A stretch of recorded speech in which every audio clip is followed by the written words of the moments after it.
Welcome to Executive Checkpoint, the live podcast for security professionals. Each week, we explore industry trends, challenges, and insights with leading experts.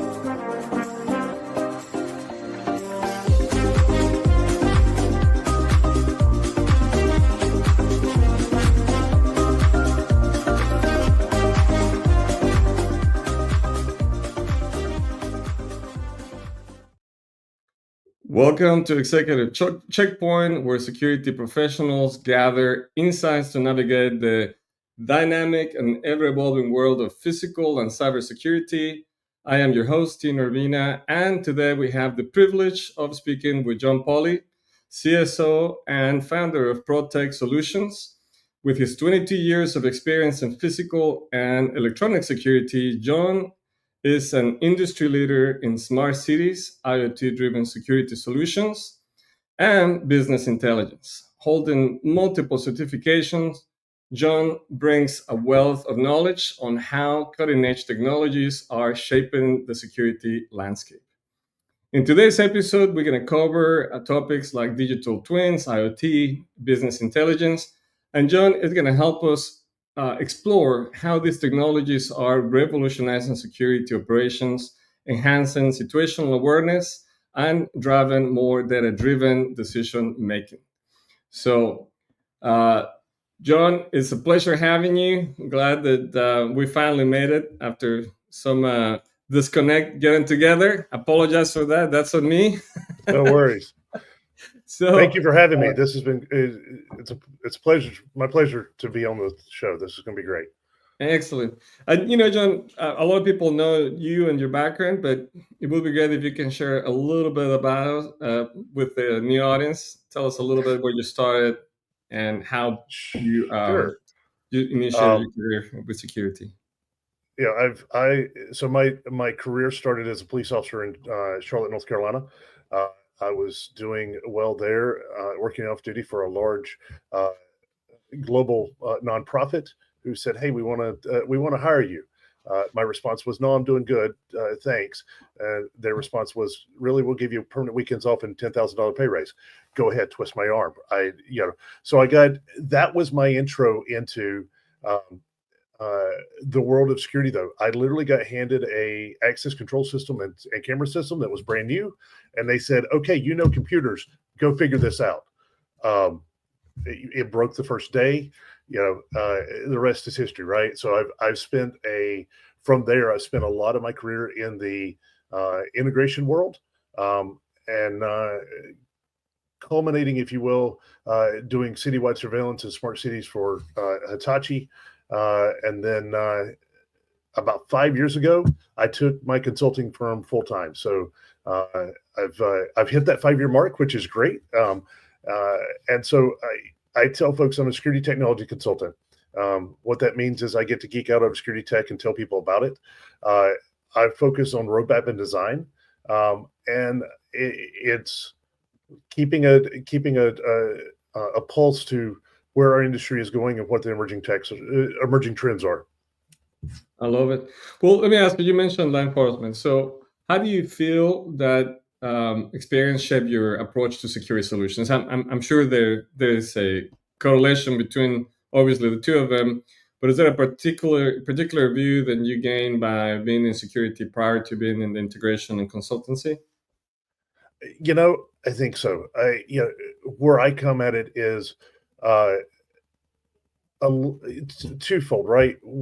From a consultancy standpoint, a lot of the end users, they have a law enforcement background. So it's difficult to have a conversation with folks until you've walked a mile in their shoes. I've walked more than that mile.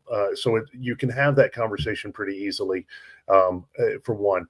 For two, it's a matter of, okay, we're putting in systems that are, lack of a better word, they're insurance programs, if nothing else, for a lot of corporations. We hope we never have to use them, but we're going to put money towards them. That's great. Right. But if something happens, what then, right? Somebody has to respond from a law enforcement standpoint, potentially, and have to go do a case. what does that mean? And so I look at it from a little bit different standpoint of not only does the system have to work within the confines of the company, but it also has to be able to work with whatever evidentiary nature you've got to have out there. And so it's a little different conversation, but at the same point, it's valid on all the tech that I've worked with. Do you feel that there was a pivotal moment early on in your career that influenced your passion for technology? I've always been someone who enjoyed computers and enjoyed working with stuff. It just, being handed a brand new system and said, go figure this out. It was analog cameras, it was access control, but I had no idea. And so digging into it to do that. And then it was, from the integration standpoint, just putting hands on new technologies that were out and going, hey, this solves a problem. Right. And so something I will say frequently is the best technology in the world for the wrong use case is the wrong technology. There's a lot of shiny widgets. I heard you say that, and I think it's so true. I correlate that a little bit with golf. Someone told me, yeah, it's true. Someone told me like perfection makes perfect. Not you can practice, but you don't practice the right thing, you'll never be a great golfer. I love playing golf. I have two shots: tree missiles and ground squirrels. One hits the tree and one runs to the tree on the ground, then it goes up it.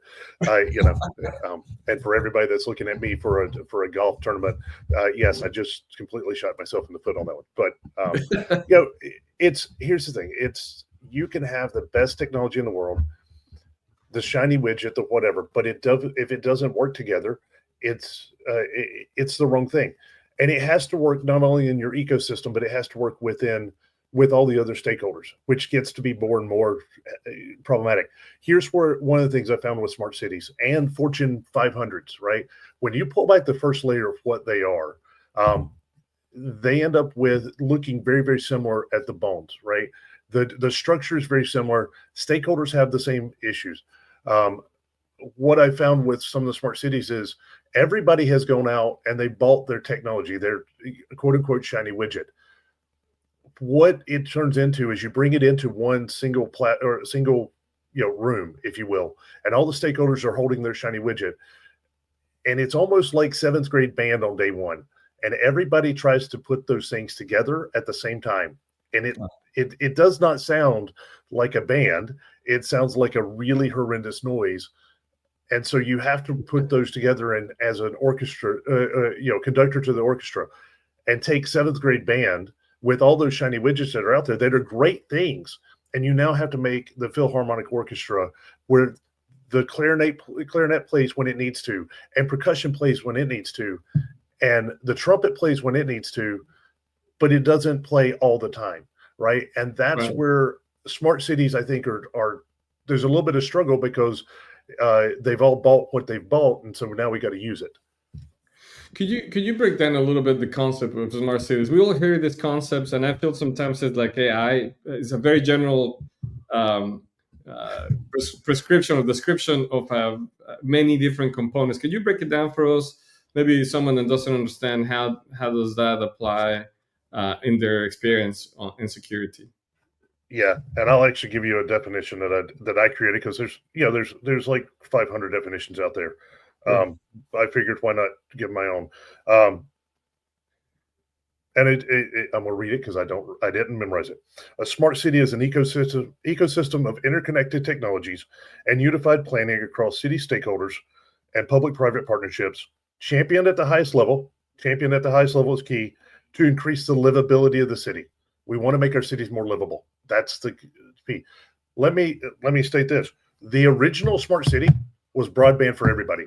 That's all smart city meant, was broadband for everybody. There is a difference too between smart cities and sustainable cities. Sustainable cities are not necessarily smart, and smart cities are not necessarily sustainable cities. So one is focused on climate and weather sensors and things like that, and one is focused on technologies and sensors that make things easier and traffic calming and all this other stuff.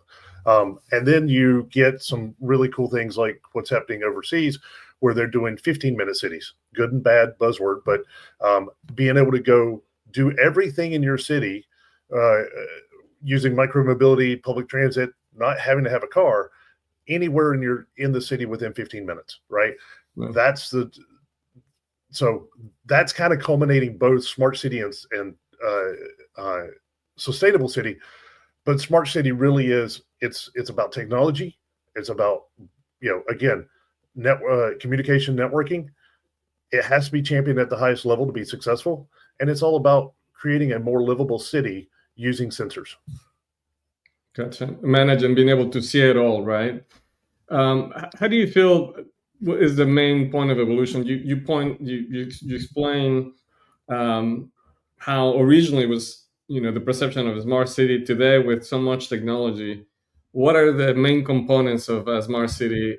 You mentioned sensor, but obviously you have to have speed and you have to have cameras.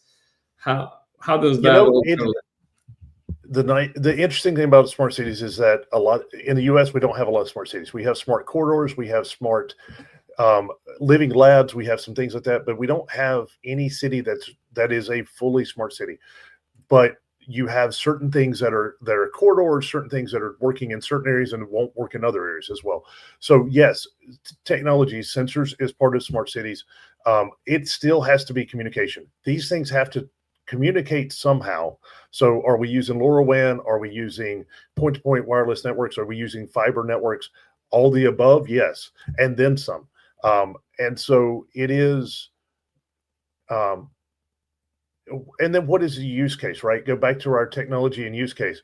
Am I trying to do something for public safety and putting cameras everywhere? Am I trying to make sure that my traffic, my DOT boxes are secure, so it's a security function? But I also want to make sure that my fire truck can come down the street and all the lights turn green, right? Hey, let's go back to, I'll pull from a minute in my history, the Italian job, right? And they said, we're just going to turn all the lights green so you can go where you need to. That's, if I could do that for a fire truck who's trying to get to an intersection, 8 intersections down and 4 intersections over, and they go down 8 intersections to make that left-hand turn, and it's all timed. I just took their response time from 12 minutes down to 5 minutes, right? Now I'm getting things done. Very nice. So, who are other groups interested? I mean, you have a smart cities, obviously. Is that federal? Is it private? Who are the players in smart cities? Yes, and all the above. No, smart cities are typically the public entity of the city. However, most smart city applications today are being funded by the private organizations, right? Most smart cities, the first thing they want is they want to get new lighting. So then that goes to the electrical contractor, who is that the electrical provider or is that somebody else?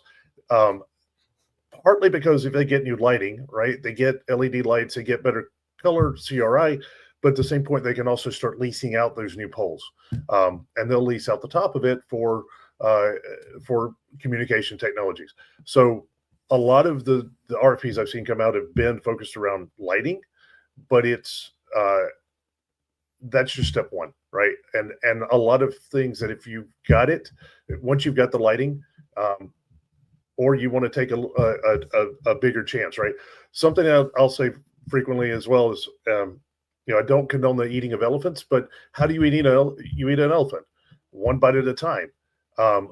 You get partners. And so a lot of cities are focused on public-private partnerships. How do we do this together as a community, not just as the city funding this out of a limited budgetary bucket, but let's work with matching grants. Let's work with, there's federal grants out there. There's all these things here that can be done, but you've got to do that together with partners.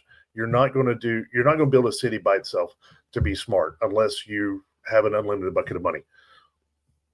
Speaking of money, I'm sure then there's some multiple benefits with gathering the data and understanding better where the money goes, or return of investment, operational efficiency, right? It seems to me that might be one of the biggest benefits. Do you have a good example that will qualify a project for that purpose, that was important for them? I don't, being a small company, I haven't done a lot with the smart cities that I've wanted to, but I will tell you that from a corporation standpoint, right? When you look at those Fortune 500s and smart cities, again, having similar applications, the data behind what you're doing is critical. So I'll give you a piece of a data piece. A hospital, a friend of mine at a hospital recently put in weapons detection technology. And the reason that the byproduct, something they did not think about up front, they bought it to stop weapons coming in the hospital. The data that they got off of that system, the fact that it did or did not actually pick up guns, it clarified how many people came through their building at any given time. It gave them an empirical number. They now had data that said, we know how many people walk through the doors of our building at any given time. What that equated to was it went to the lunchrooms. It went to the HVAC. It all of a sudden, that data now gets shared across all those different platforms. And again, this is going to leave that business intelligence conversation. That data now defines how much food has to get ordered. Instead of, hey, we can assume that we're going to have 50,000 people. Now we can show that in the month of March, well, we only had 35,000 people, but in the month of May, we had 95,000 people, or whatever that number might be. That data now brings more business intelligence off of a security system. So that business intelligence is where I focus on, because it's taking a system that in the past has been, again, very little ROI. We've been the insurance policy, gates, guards, and guns. Please, dear God, don't have to use the security system. But we have sensors that can tell you all kinds of data. Now we can share that data with other folks in the organization and say, hey, I can tell you how many people are coming in your building at any given time. I can address that with, we can correlate that with visitor management or all these other things. I can now work your business to be more sustainable. I can help your facilities department not run your HVAC as much, which comes into a correlation. We can turn off lights in certain areas, which drops your pricing. And so all of a sudden, the price of the security system just got paid for 3 times over by what we just saved. Combining all these technologies. Do you think there is some gaps in security technology adoption that, businesses can be better aware, to bring to their attention, let's say? Yes, I think you're absolutely right that there are gaps in the security, in understanding what security technology can do. We're used to, again, gates, guards, and guns. We're used to a camera, right? A sensor looking at a room and telling us what's in the room, but not using that image, the data off of that, to define what we can do with our building elsewhere. And so, yes, I think there's absolutely gaps that we're not looking at. Some of that's just because who is the stakeholder that's buying it? And it's a conversation that needs to happen. And so, we still have a lot of security directors. We're deploying IP sensors, right? Whether it's an IP camera or it's other sensors, all of our access control is now networked. Maybe it's in the cloud. And the first thing I go into is say, hey, how much of a friend do you have with the CTO or the CIO? Well, we don't ever talk. You need to make friends with them right now, because everything we're going to do is going to be on their network. And let's make sure that they have a seat at our table as we talk about this, because they're going to define what we do. And so it allows us to have that open conversation. And all of a sudden, most of what I've been involved with has been the CIO or the IT department or whoever has been on board with, hey, we just need to make sure that it meets our InfoSec requirements, but go ahead and do it. And we'll back you up. And oh, by the way, can we get the data off of that? Right. Well, and then you have HR, right, that might be benefiting from that information. Legal, looking at shielding the organization from having to deal with any lawsuits because of a failure and of security or technology. So, I can see where is the role of cybersecurity in all these solutions. Everywhere. And I don't mean that. I don't mean that in a bad way. It's the fact that you have a network device that lands on a production network. You have to secure that from an integrator standpoint. You have to be able to. If you plug that wire into a production network, you better have made sure that that camera is hardened to manufacturer standards or better, right? It is the due diligence of everybody in the community, everybody in the install. It has to be cyber secured. Now things happen, right? There are companies that don't have a good cybersecurity posture. From a security install side, we still have to secure our stuff, right? In the past, I've seen systems that weren't secured, and IT's response was they walked over, they unplugged the network cable and said, "We secured our stuff. This thing is now running on its own. Don't touch it. Don't put it on network. It is standalone, and it will always be standalone." Well, that doesn't work if it's a cloud-based system, right, or a cloud-hosted system. We need to do our due diligence to secure from the camera to the server to whatever that piece is. It's got to have that cybersecurity to it. Right.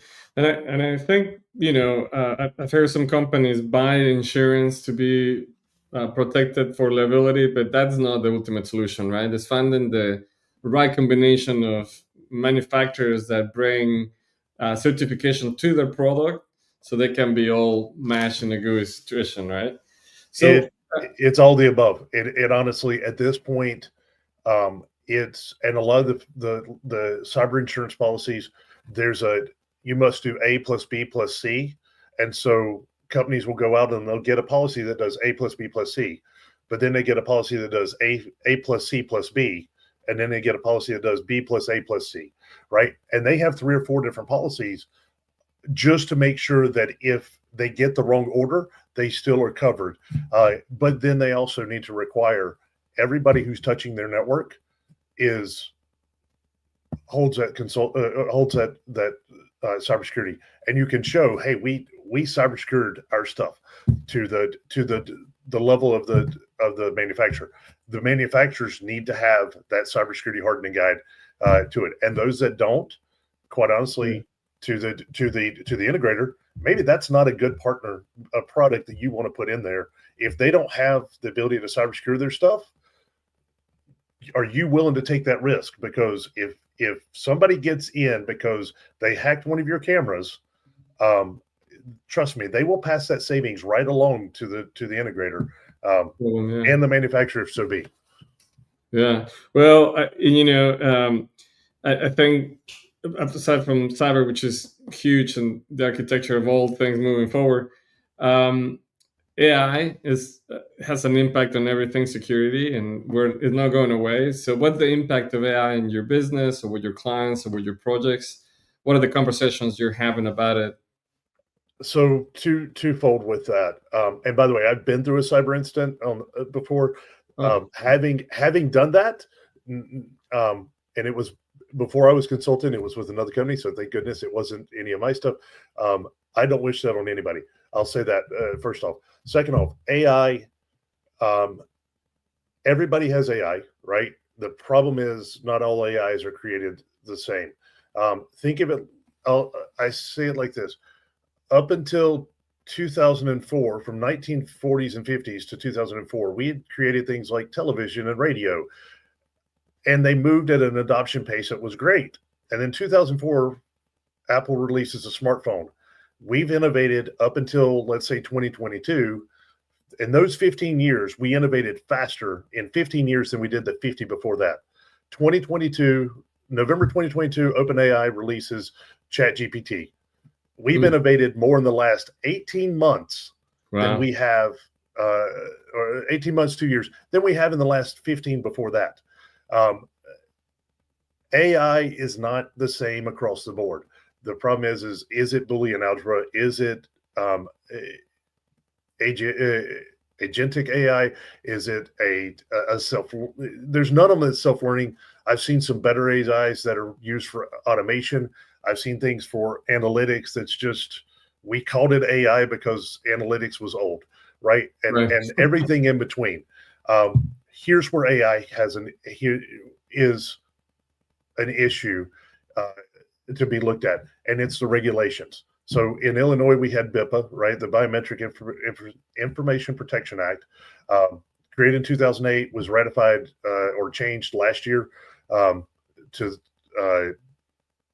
White Castle was the beneficiary. That they had been charged $13.7 billion for using fingerprints. Now it's down to $9 million.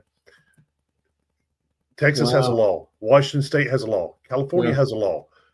The EU just did it. Now has an impact, right? Yeah, well, the EU passed a law a year ago that if your AI is ranked as high risk could be something like facial recognition.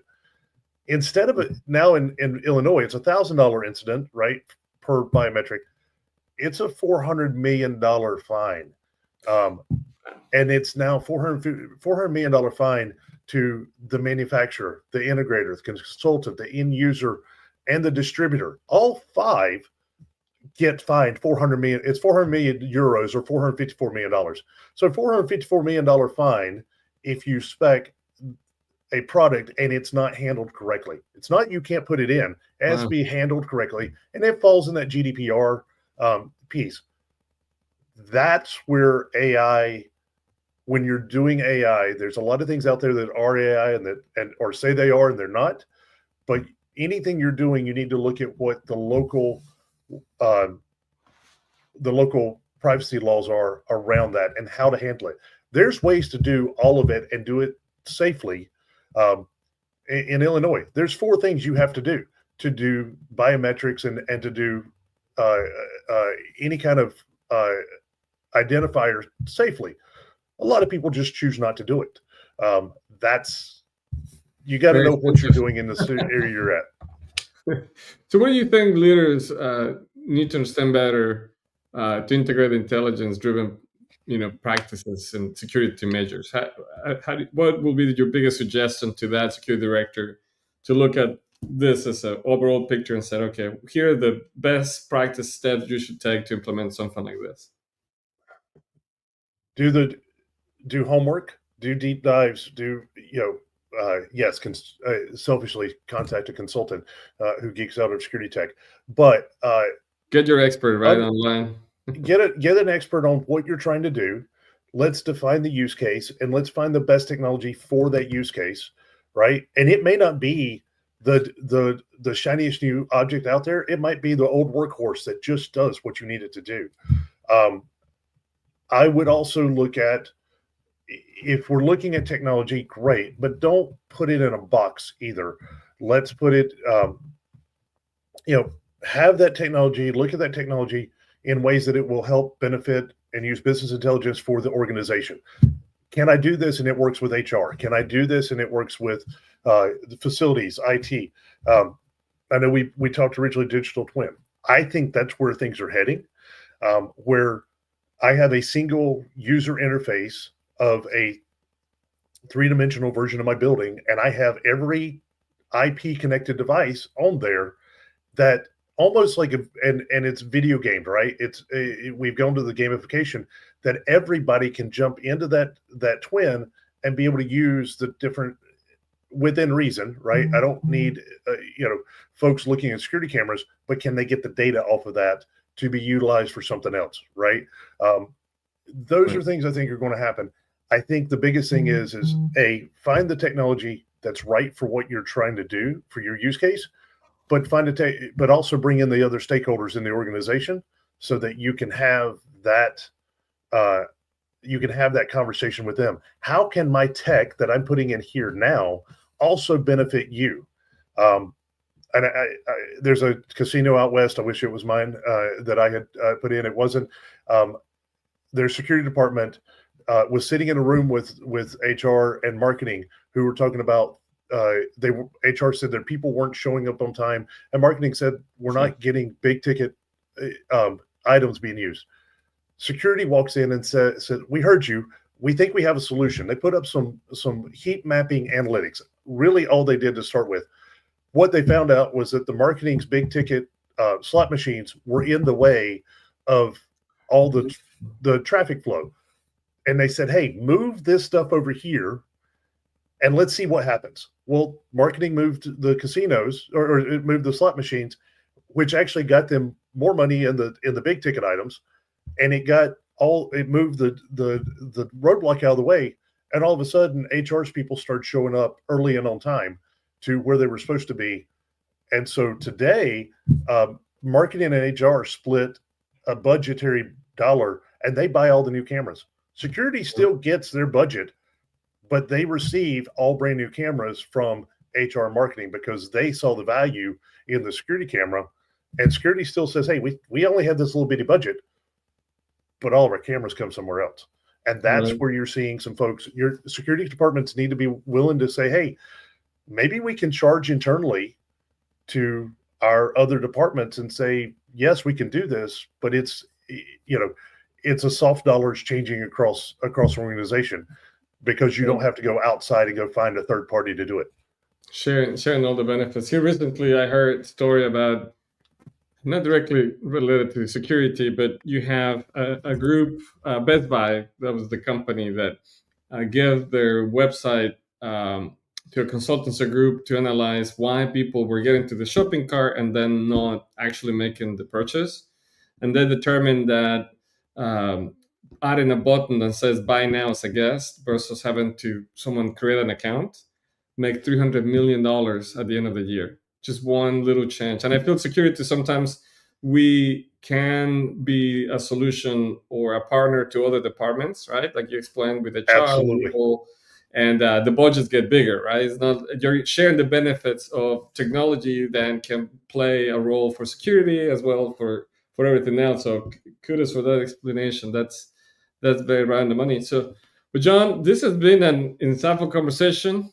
It's clear like the technology is rapidly transforming and security is evolving with digital twins and IoT and business intelligence. So providing valuable guidance to some of your customers, I'm sure is important for people that would love to engage with you and learn a little more about your company. Where can we find you? So protectsolutionspartners.com is my website. You can also find me on LinkedIn.